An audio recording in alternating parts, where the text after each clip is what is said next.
చిన్నప్పుడు only Sunday chicken ఉండేదన్నమాట. So Sunday రోజు అట్లా ఇంటి వైపు వెళ్ళి చికెన్ స్మెల్ వస్తుంటే అసలు ఆకలి అయ్యేది. అసలు ఆ వాసనకి అరే ఈరోజు సండే చికెన్ షాప్కి వెళ్దాము. ఇప్పుడు ఇదే ఎంత ఎంత ఎదురు చూస్తుండేనో చికెన్ గురించి సండే రోజు. ఈ లాస్ట్ 1.5 2 yearsలో 3 పూటలు చికెన్ తింటున్నా. విరక్తి వచ్చేసింది అసలు చీ అమ్మ మళ్ళీ ఇది తినాలా అని. మళ్ళీ ఒక్కొక్కసారి అది తినడానికి గుర్తు తెచ్చుకునేవాడిని. అరే చిన్నప్పుడు ఎంత సరిపోయేది కాదు ముక్కలు, అరే అయిపోయింది ఆల్రెడీ, ఇంకా గ్రేవీ వేసుకొని ఏదో నడిపించేటోళ్ళం.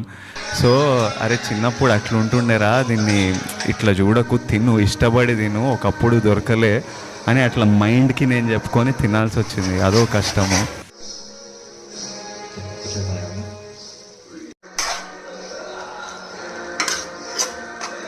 ఇదంతా